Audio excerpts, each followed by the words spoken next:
प्रधानमंत्री नरेंद्र मोदी ने मंगलवार को लोकसभा में कहा कि भारत की अर्थव्यवस्था लगातार प्रगति कर रही है। एक दशक में भारतीय अर्थव्यवस्था अपने 11वें पायदान से दुनिया की 5वें पायदान पर पहुंचा और 5वीं सबसे बड़ी अर्थव्यवस्था बन गया। उन्होंने बताया कि भारत को दुनिया की तीसरी सबसे बड़ी अर्थव्यवस्था बनाने का लक्ष्य सभी के सामने है। उन्होंने कहा कि भारत में मोबाइल का बड़ा मैन्युफैक्चरर और एक्सपोर्टर बना और अब बारी सेमीकंडक्टर और दूसरे कई सारे सेक्टर्स के। आइए सुनते हैं।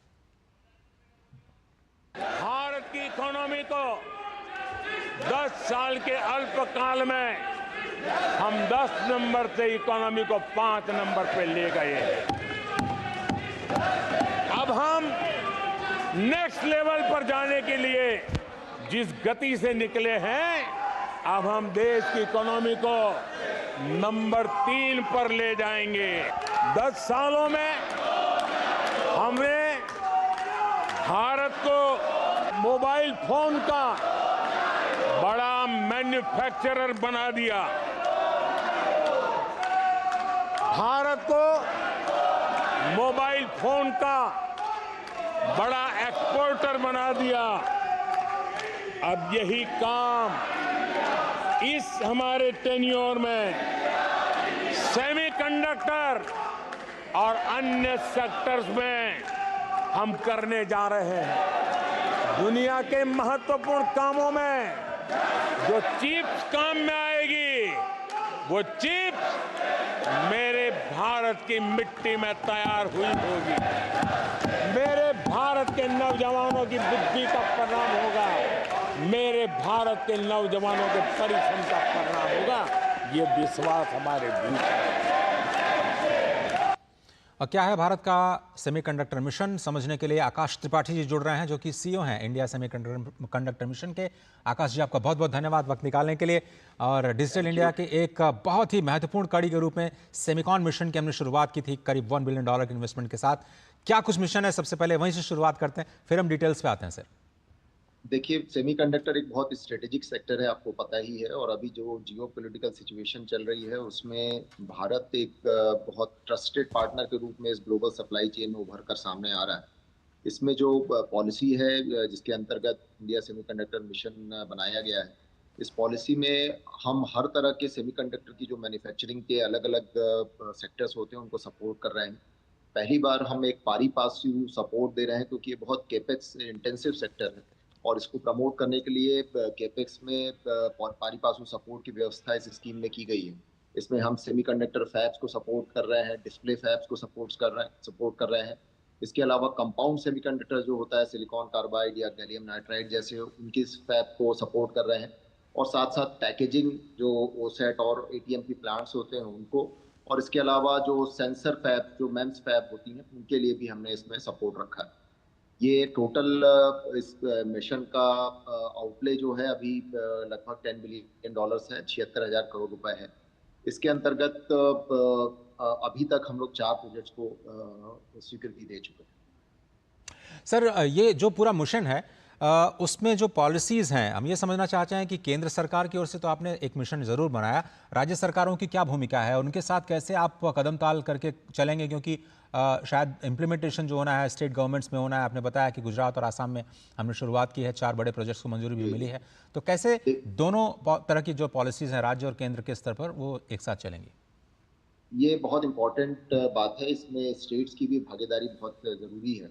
और ये बहुत अच्छी बात है कि देश में बहुत सारे स्टेट्स ऐसी पॉलिसीज लेकर आए हैं। गुजरात, महाराष्ट्र, उत्तर प्रदेश, उड़ीसा, ये सभी ऐसी सेमीकंडक्टर पॉलिसीज लेकर आए हैं।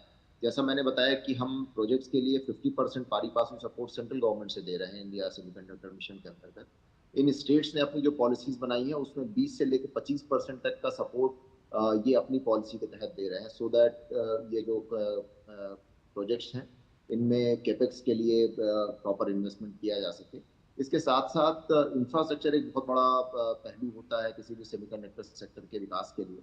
और इसमें गुजरात का जैसे मैं एक उदाहरण देना चाहूँगा कि उन्होंने धोलेरा नाम से एक सिटी, सिलिकॉन सिटी डेवलप कर रहे हैं। इसमें सब प्रकार के पावर की व्यवस्थाएं, वाटर की व्यवस्थाएं और रोड्स, एयरपोर्ट, एवरीथिंग, सभी प्रकार की जो हमको आवश्यकताएं होती है एक इंफ्रास्ट्रक्चर में, वो सभी वहाँ पे उपलब्ध करा रहे हैं। इसी प्रकार यूपी, उड़ीसा जैसे मैंने अन्य स्टेट्स बताए, वो भी इंफ्रास्ट्रक्चर पर फोकस कर रहे हैं।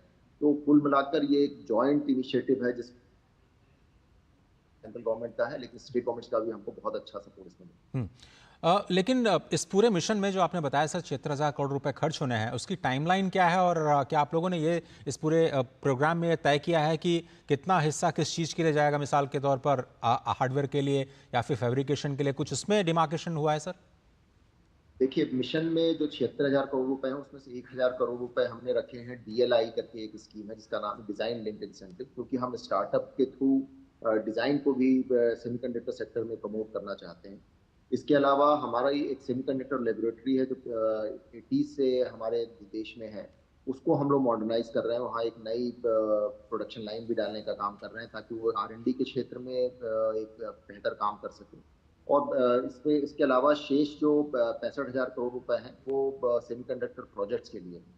इन प्रोजेक्ट्स के तहत हम लोग जो सपोर्ट करते हैं 5 इयर्स का सपोर्ट करते हैं, क्योंकि जैसा मैंने कहा बहुत केपेक्स इंटेंसिव सेक्टर है, बहुत टेक्नोलॉजी इंटेंसिव सेक्टर है और इसमें हमारे साथ बहुत अच्छी टेक्नोलॉजी कंपनीज वर्ल्ड की जुड़ी हैं इसमें, और इसलिए 5 इयर्स का उसमें सपोर्ट पीरियड रहता है।